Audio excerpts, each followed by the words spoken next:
how are you going to be using it every day, and then prioritizing the features that are going to make your family's life easier. So what's the perfect pram for your bestie? It may not be the perfect pram for you. Welcome to Parenthood, where our lives and stories aren't perfect, but very real. I'm your host, Leonie Kidunor, and each week I'll be peeling back the often silent struggle we face as parents and bringing you guilt-free conversations to help you feel seen and heard. It's like group therapy. Leave your judgment at the door. Let's begin. Welcome to the show. Emily, welcome to the podcast. It's so good to have you on with us today. Thank you so much for having me. So for those listening, I'm joined by Emily Stone, who's a mother of two young children, Mimi and Will, and the successful founder of the Babybee group. So in 2015, she co-founded Babybee, and her passion for designing prams and other baby essentials has been her driving force behind all of the success. Aside from family and business, she loves a good glass of wine and is not embarrassed to admit that she loves a trashy reality TV show. Girlfriend, you are speaking my language. I love a trashy TV show. What's your favourite? Come on, give us the DL. I could choose a favourite, but last night I turned the TV on and didn't realise that Maths has been going for the last however long. Yes. I've got 5 episodes to catch up on over the weekend, which I'm excited about. Yeah, so am I. I'm a big Maths fan, I'm not going to lie. No, I love that. So, look, I'm so thrilled that you're here chatting with us today. We actually let our audience know, and so many audience members were thrilled to hear from you and get all of your wisdom. Obviously, prams is your jam. So we'll definitely dive into a few questions from our audience. But firstly, I want to know the woman behind the brand. So I actually did a little bit of research on you, and I found this amazing quote that you actually said, and I want to read it out to everyone listening. So you said, undoubtedly, the greatest hurdle I've faced is finding balance between motherhood and my role as a company founder while returning to work. Gradually, I'm learning to let go of the notion that I can excel in both realms with the same level of dedication as if I was solely focused on either one. I feel like literally drop the mic moment. Like, I think so many of us, our listeners can very much relate to that. A lot of our listeners are working parents. So look, talk to us about this quote. Talk to us about the juggle that you often experience. Yeah, absolutely. So, the biggest challenge by far is just that merging of my business life and motherhood. When I first had Mimi, Babybee was 5 years old, maybe 6 years old. And I feel like I'd sacrificed a lot over those years to get the business to where it was. And so I was really terrified about losing the growth momentum that we had and not achieving continued year-on-year growth. And so I genuinely believed that I could do it all, that I could continue outputting the same amount with work. I could raise a child and give her all the love and attention and care that she deserved. I could still be a great wife and sister and daughter and friend and all of it. And I genuinely, I know it sounds delusional, but I genuinely believed that I would be able to make it happen. And I just need to become more efficient with how I was, scheduling time, and that I'd be able to do it. So what that looked like for me, I pretty much went straight back to work with both kids, and I brought the kids to work with me. So with Will, my second, he came a week early, so I didn't have any time off work. I had him, and it was a relatively straightforward, I don't want to say easy birth because they never are, but it was easier than Mimi. So I think it was 2 or 3 nights after I'd had him, I was in hospital. I was on a video call with our engineers and designers over in Europe, having a video call from my hospital bed. Oh, my God. The day that we left hospital, I went to a board meeting, and so Will attended his first board meeting when he was 4 days old. So I jumped straight back into it. And that was second time around, so I'd had a bit of experience. That didn't happen with Mimi quite as quickly. But yeah, so then he came to work with me. The first 3 months I was just looking after him here. My team are amazing, and I think they really enjoy they've got the office dog, and then they started having the office babies. The first 3 months, both my kids were really good sleepers, so I was able to just have them either in the bassinet or have them on me in the carrier and just standing up and working. And then after that, we hired a nanny to come to work and look after them, so that I could continue breastfeeding and see them throughout the day. So yeah, I'm really grateful that not everyone is in a position where you can take your child to work. So I'm very grateful that I was able to do that, and that I had that experience and I got to spend that time with them whilst not letting go of the business. But equally, it was incredibly it still is. I've still got Will, still got Will here now.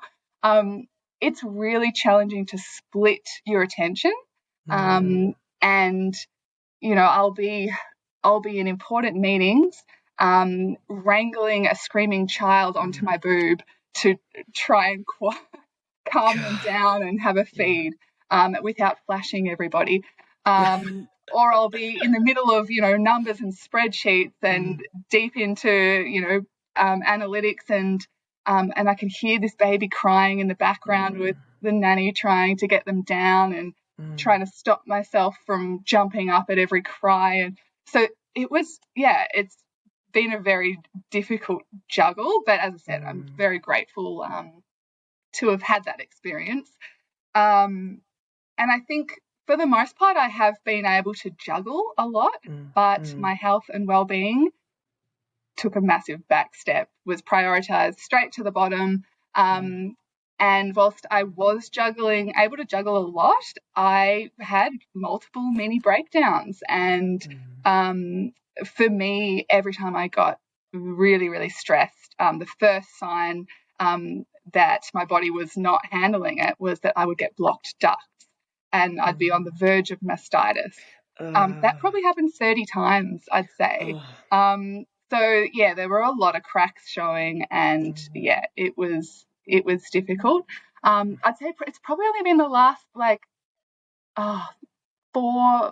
last 4 months. I don't know what happened, what changed, but I've definitely got a lot better at just being kinder to myself, letting go of some really unrealistic expectations, following my gut when it comes to the kids, and, yeah, just being grateful for what I have, and I guess accepting the fact that whatever I can achieve is enough, and being at peace with that. It's a big learning curve to even get there. I'm not even sure I can say I'm there either, but I just listen to your story and I just think, goodness me. So did you have sort of any mental health support, for example, like did you lean on a therapist, or just any what kept you grounded? Do you exercise? Do you meditate? What keeps you grounded? Yeah, so I hadn't seen anyone during that time. I had previously, but not during those last 3.5 years. I used to meditate. Again, that was one of the first things that stopped happening. I used to exercise constantly. Again, that stopped happening. So I really deprioritized anything to do with my own well-being. And I think that's why I had so many little mini breakdowns. I guess, I'm just lucky to have an amazing husband who he would see them almost coming and sometimes be able to stop me, make me take a deep breath and put some things in place. Things like help around the house and things like that to make to take some of the load off. I also have an amazing family, so I'm very lucky to have a lot of support. Mum's been great with helping with the kids. Got 2 amazing sisters. And then, as I said, my team at work are amazing. So I've been able to come in every day almost since they were both born and talk to. We've got so many mums in the team, so I've had that support as well, which has been incredible. It's so critical, isn't it? You kind of do need a village. And I think obviously your circumstances were probably a little bit more extreme than others in that you had such high competing priorities, right? Like not easy when you're running a massive business and that relies on you, you know, there's only one of you to go round and similarly one of you to go round for your children. So what a juggle. But I guess so many listening can relate to that to some extent and going, I always feel torn. Looking back on that experience, and it sounds like you're still in it to some extent, you said, because how old are your kiddos now? Mia's 3.5, Will is about 14, 15 months. Okay, so he's still baby. Yeah. So what do you say to, you know, those working parents out there who are trying to juggle it? I don't know, any words of advice putting you on the spot? And I'm definitely by no means the expert here. I guess I think a big part of it is changing our mindset. You know, even by saying, you know, you've got to be able to achieve work-life balance. I mean, I don't know that balance can really even exist when you're in those early years of having kids and trying to juggle everything. So I think it's just, about changing your mindset, acknowledging that you might not have this balance for a while. You can't do it all, but that's okay. And you're going to get through it. And it's a time in your life, and things will change and get back to normal.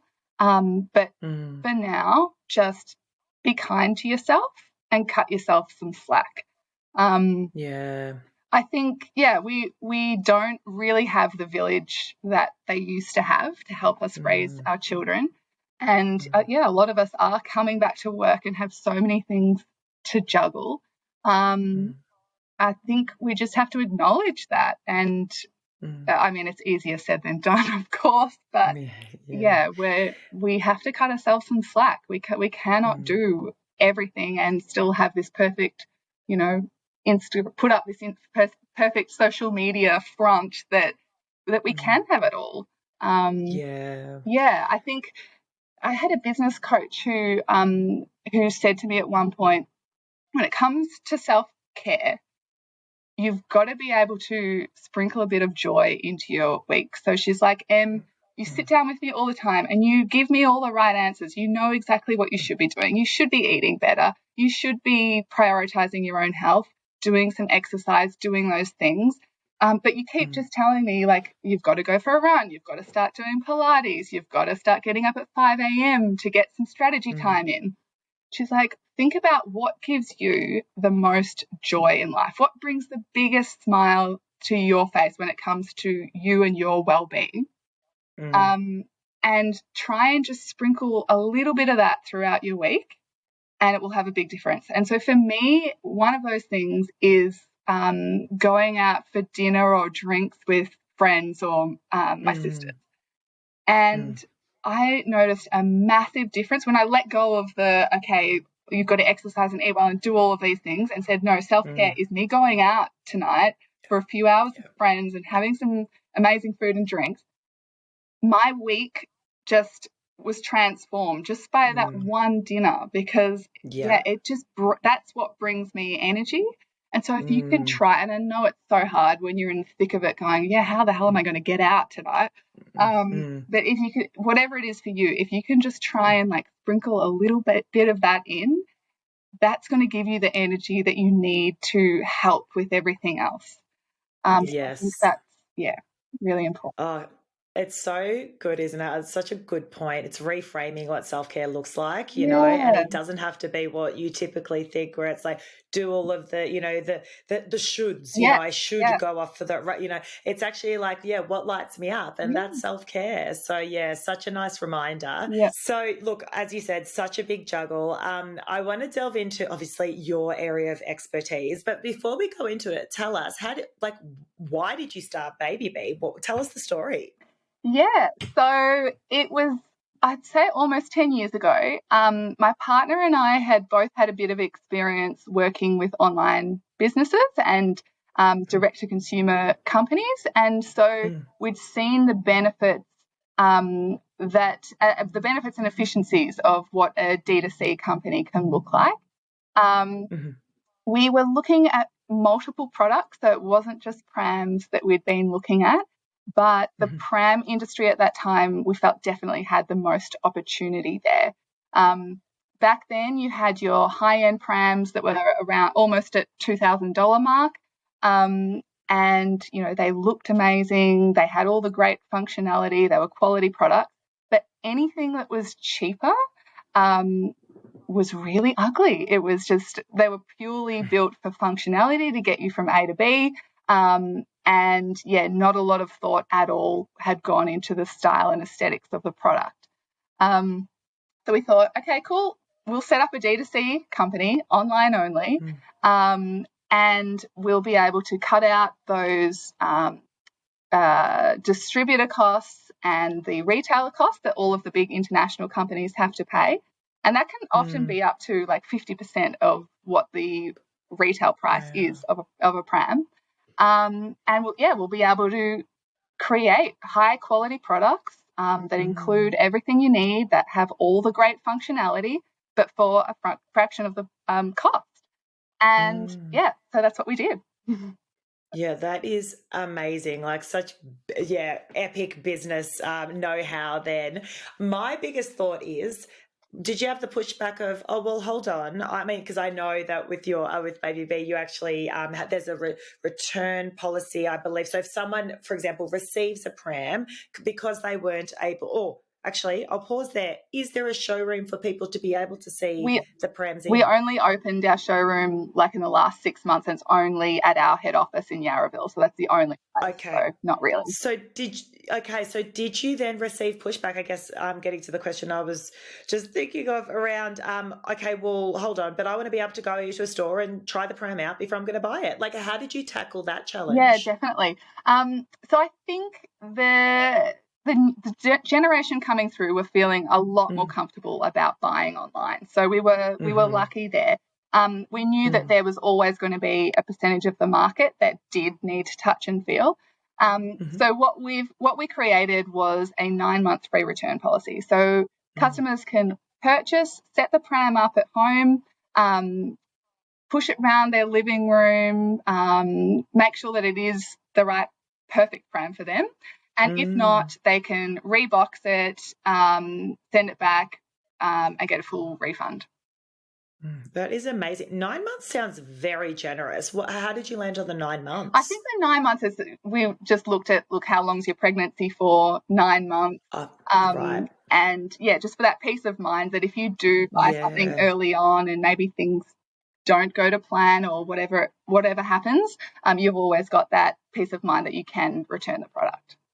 Yeah, it's literally amazing. I absolutely love everything that you are doing. I'm going to delve into some of our audience questions. Yeah. So you just mentioned there about price, right? So one of the audience members said, does an expensive pram really mean a better pram? Talk to us about that. So not always. And I think, as I just touched on before, if you can buy direct from the brand, then you're going to be able to cut out a lot of those distributor margins, the retailer margins, as I said. So that's what we do at Babybee and Million Coop. It can cut out almost 50% of the cost there. So huge. In some circumstances, no, price does not equal a better product. And so just out of curiosity as well, what is sort of the most expensive part of a pram? I guess as you pay more, what are you typically getting? Is it better quality tires, or where does the money go? On a pram cost. Yep, definitely. So it's just better quality materials all over. So from your fabrics, you're going to get more durable fabrics. You're going to have better sun protection in the fabrics. They're going to feel better. They're going to look less wrinkled. They might have PU coatings on them, so they're a little bit water resistant. You'll have a really high grade aluminium used in the frame that's lightweight as well as being really sturdy rather than steel. Less room for rust and things like that. Definitely with the tires. So your cheaper prams will have what's called EVA tires or EVA wheels. if you go over fine gravel or stones, like you'll see the imprint in the wheels. Oh, We've seen, instances of online gum nuts stuck inside wheels. Yeah, stop. yeah. So Wow. Okay. the higher quality prams, for those larger prams, there is a space for EVA because they are very, very light. So all travel systems will typically use EVA, but in your full size prams, I guess, Mm. they're using a much higher quality material that you will never see Hmm. any wear and tear to those wheels. Yeah, wow. Okay, that makes a lot of sense. Another question talking about wheels. Someone's wrote in, does the size of the wheels have anything to do with the sturdiness of the pram? Yes, absolutely. So if you try and imagine a little tiny travel stroller versus a big Mm. tandem inline double stroller, you've got these Yeah, tiny little wheels versus really big wheels. Absolutely, it's yeah. going to feel a lot better for Bub and a lot better for you to push in that bigger stroller with the bigger wheels. It's also true when it comes to off-road use. So the bigger the better for wheels, especially those front wheels. Mm. So again, imagine Yeah. that travel stroller. If that little wheel gets stuck in a pothole, it's going to jam up. You're going to have to lift the whole Mm. pram to get over it. If you Yeah. think about a 3-wheel jogging pram, some of those front wheels are almost like a bike tire. That's just going to plow Mm. straight over it. You won't even Yeah. feel the bump. So, yeah, if you are Mm. looking to use the pram off-road a lot, then definitely Mm. recommend a bigger pram. It's going to help with that. It makes sense. And so I guess when you're looking at prams and even you're obviously at Babybee, are you prioritizing the bigger wheels, or do you think that it has, everything has a place? Like you said, travel cots, you can't have massive Yeah. wheels too. How do you Yeah, and prioritize so it? it's a really good question, and it's the reason why there is no one perfect pram out there, and why so many Yeah. customers and parents will end up having Mm. 5 prams over the course of their parenting Mm. journey. Each pram has a specific use case. So you've got your travel prams that are great, they're super compact, they're super light, Yeah. but they do have those smaller wheels, and those wheels potentially Mm. will wear out over time if you are off road a Yeah. lot. Mm. As you get into the mid-size prams, you don't want those super heavy wheels necessarily. If you're not off-road, if it's in a city, you want slightly smaller wheels. They're going to be fine, and it's going to mean that the Mm. pram's a lot lighter. So yeah, it's really hard. You've Right. just got to look at the different use case for each pram. One Yeah. thing that we're big on at Babybee, so when I started the business, I didn't have kids, and so I surveyed the whole market. I am Mm. survey data obsessed to this day, Mhm. and I learned about prams. I learned about what consumers want by surveying customers and asking them. So that's a big part of what we do. Mhm. If we're looking at a new product, we'll go out to the market, we'll Mm. go out to our existing customers, and we'll ask them, Mm. what if you could build your dream product, what would it look like, to really help Mm. guide us with our product development. Yeah, it makes a lot of sense. Talking about travel prams, so a question came in around, I'm considering buying a travel pram. Is there anything specifically I should be considering in my purchase decision for a travel pram specifically? Yes. So weight is obviously an important one because you'll be Yeah. likely carrying it around a lot. If you are traveling by plane, then throughout the airports you're probably going to be carrying it over your shoulder Mm. or just holding it. So weight's a big one. Size, obviously another Yeah. big one. Whether you're on traveling by plane and want to take it as cabin baggage, which means you can push the pram right up until you're on the plane. It's going to need to Mm. be really compact to be able to fit in those overhead lockers. Even if you're not Mm. traveling by plane, maybe it's an interstate car trip, you still want to maximize your boot space. So the size of the pram Yeah. is really important. Another thing would be the seat recline. So not all travel strollers have a seat that can recline fully flat. A lot of them, it's only a very Yeah. partial recline. So having a Yeah. flat seat is Mm. perfect for naps, really. It means you can be out and about all day long. Your little one can sleep in the pram, or they're more likely to sleep in the pram when it's flat. Um, Yeah. if you are traveling with a newborn, you definitely need that flat surface. So you're going to need a seat that either reclines all the way, or you can look at something like our Million Coop Pixie. That's a travel stroller that you can put on a newborn pack. And when you do that, the newborn pack is parent facing. So it's a little flat seat, parent facing. It still folds with the seat on. You don't need to take anything off, and you've still got that ultra compact package at the end. Yeah, that's amazing. Because how old, Tip, is it based on age or height around how when they would transition from the flat pram, like lying on their backs, to being inclined on like a seat? What do you know much about that? So with a bassinet in Australia, under the standards, baby can be in a bassinet up to 9 kilos, or when they are able to start sitting up. So once they're sitting up unaided, then they can transition into a seat. If you've got a seat that is capable of going fully flat, not a bucket seat, but a true flat lay seat, they can be on that seat from birth, and you can start gradually putting the seat a little bit further upright as they're developing that neck control. The key thing that you want to avoid is that their neck isn't or they're not able to hold the weight of their head yet, and their neck, as they're sleeping or getting tired, their neck falls forward and is restricting oxygen flow. Yeah, that makes a lot of sense. A question came in talking about sleep. They said, how long is it safe to allow our child to sleep in a pram for? Good question. So under the latest Australian pram standards, all bassinets have to have a warning that says this product is not suitable for unsupervised sleeping. So that means no overnight sleeping. If they're in a bassinet, it's a completely flat surface, so they could be in there all day if you wanted. They've got room to stretch out and move around, and they're completely flat. So it's good for their spine development, and you can be sure that their airways are clear. So in a bassinet, there's no restriction as long as it's supervised napping. Where you want to be a little bit more mindful is more with car restraints.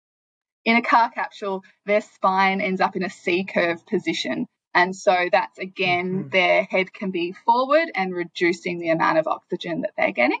So they will have maximum use limits, which are usually around 2 hours.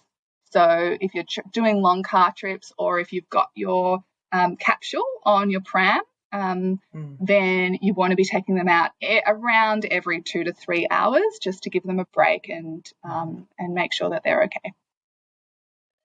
Yeah, that makes sense. As you were talking, another thought came to mind, with even bassinet safety, like pram or otherwise. Any guidance around, because I know a lot of people can get quite excited and want to put lots of fluffy things in, obviously blankets, but then even like a pillow or like the soft toy, and maybe like 3 soft toys, and like then you start thinking, oh, we're getting really cramped in this little pram or bassinet, whatever it looks like. Do you sort of advise keep it as simple as possible from a safety perspective, or are there any safety things we need to be mindful of there? We would always go back to the Red Nose safe sleeping guidelines. I guess because they're not technically sleeping or unsupervised sleeping in a bassinet, as long as you've got keeping a very regular eye on them and looking at them, it's not so much of an issue putting other things in there, because you're going to see the moment that blanket goes over their mouth, or that they press up against the toy, you're going to see it and you can stop it.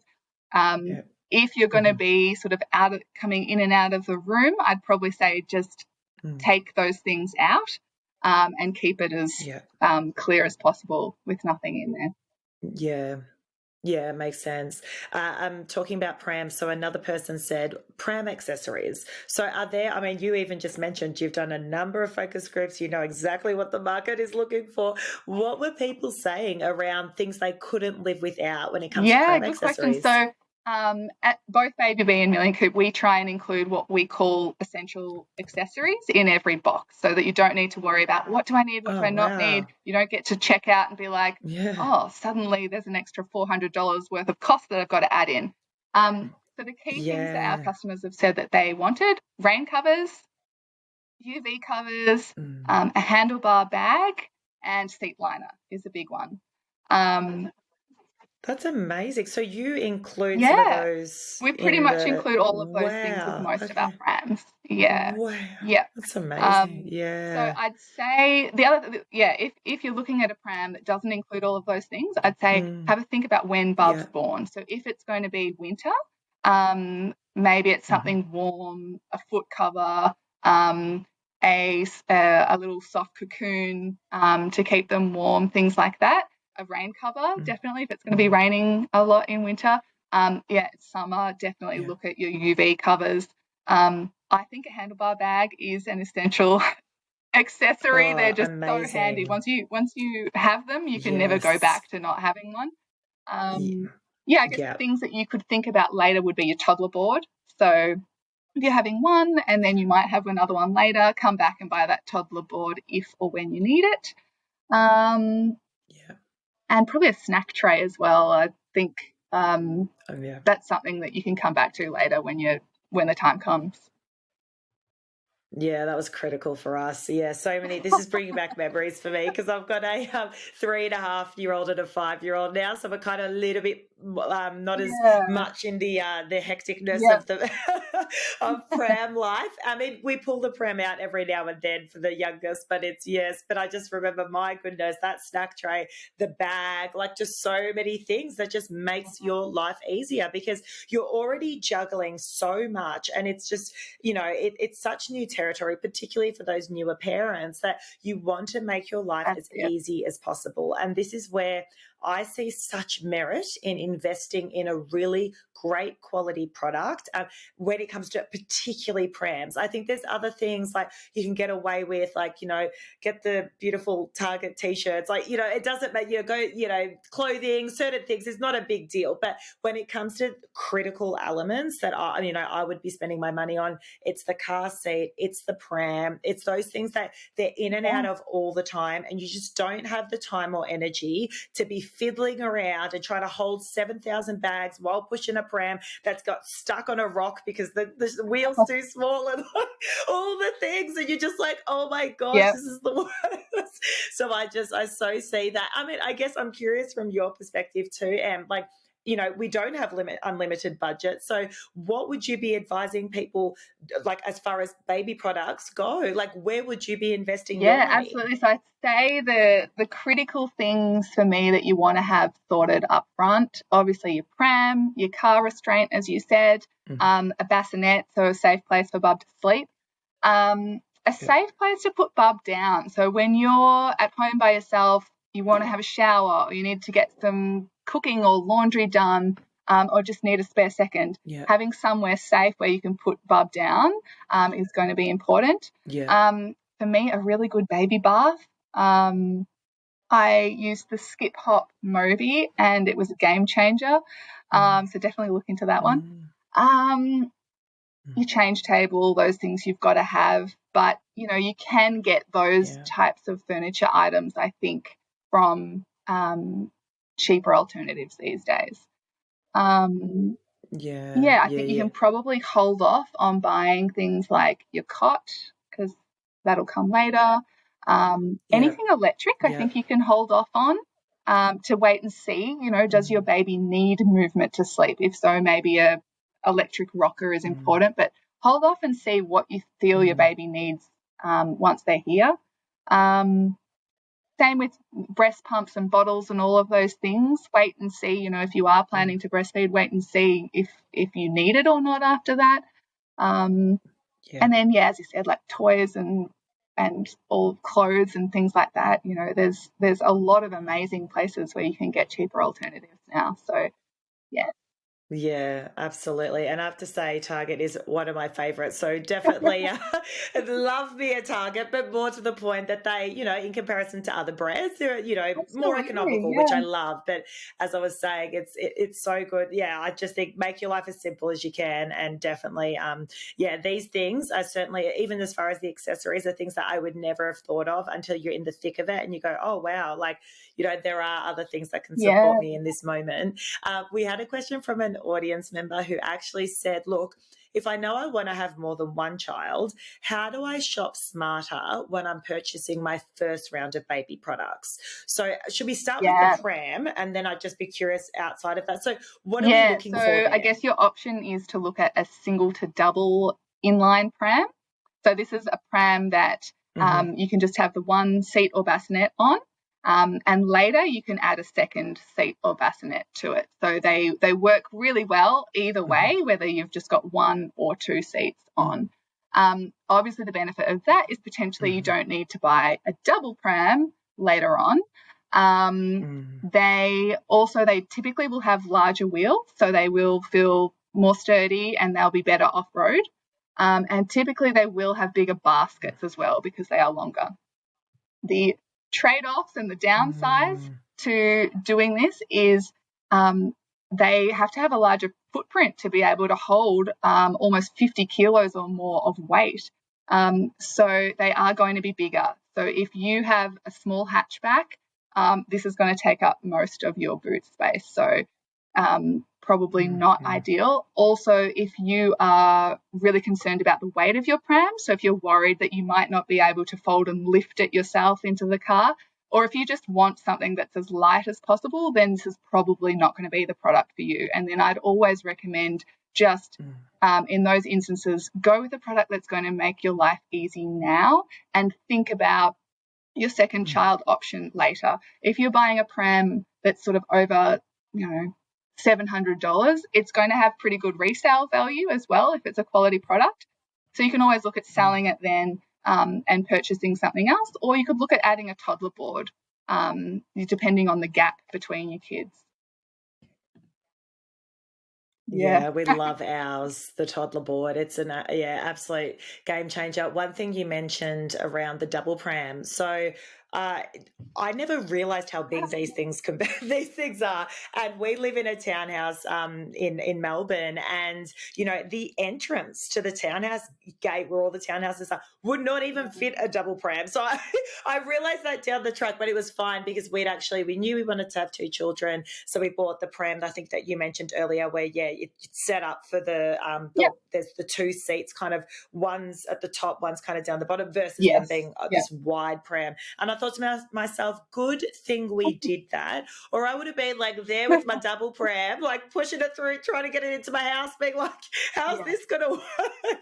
Like pack it down. And I guess that's another question. I mean, I've got, I live in the inner city, spaces are tight. And even from a storage perspective, prams are big, or can be quite big. So I'm just curious, from hearing from the community as well, have people, ask that question, like, hold on, what are the storage, what's it like, will I have to pack it down all the time, because also who has time for that? Like, did any of these discussions come up from your research? Yeah, definitely. I think the thing that we've found is that there is no one perfect pram out there.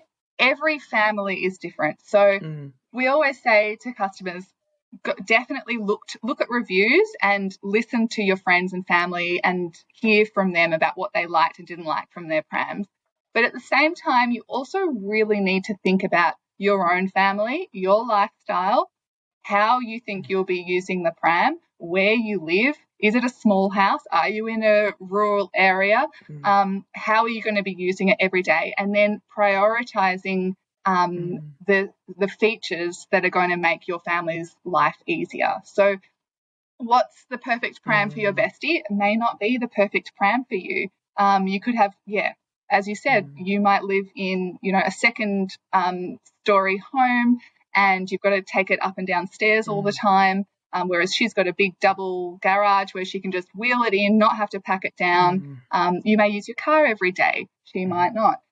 So it's really important. That's what we say to all first-time parents, is just really think about how you're going to be using the product. We've actually got a really good guide on the Babybee site called the Ultimate Pram Buying Guide for First-Time Parents. I don't know if we can link it in the show notes or just have a look on the Babybee website.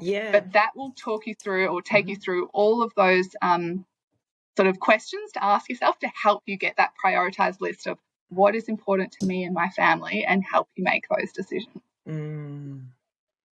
Yeah, I love that, because you don't know until you until you're in it, and then you're like, oh Jesus, the double pram's not fitting through my gate, or you know, oh Jesus, I didn't buy a snack thing and now my kids just put their snack all over their lap. Like, great. Like, there's so many little, I mean, I guess that's less of a problem for a Babybee product where it's sort of, you know, these accessories come with it, but certainly, you know, these are things you just don't know until you're in it. So I love that. So was there, I guess, as the sort of last moments with you and your words of wisdom, is there anything else that wasn't brought up by our audience members that you feel you've been asked before, or you feel has been, you know, really helpful for you as a parent too? So one question we do always get asked that is not pram related, but how do you transport your baby in the car? What do you need? I think it's probably even more confusing than looking for your first pram when you've got to work this out. So the key things to know, you've got, for a newborn, you've either got a car capsule, which is sometimes called an infant carrier or a baby carrier, and a car capsule will take you from 0 to 6 or 12 months, depending on the product. And a car capsule can click in and out of your in and out of your car. It also has the ability to click onto your pram as well. So you'll install the base into your car, and you can then clip the capsule in, and with one quick little movement, you can take it out. You can then walk them inside, leave them sleeping and just put it down on the ground, or you can put it onto your pram if you're out and about, and then that way you're not having to wake Bub from the car to get them into the pram or to take them inside. For me, that is a game changer product. Anything to not have to wake your baby, again, making your life easier. Yeah, I think if you can afford it, definitely. It is an extra cost, but I think it's well worth it.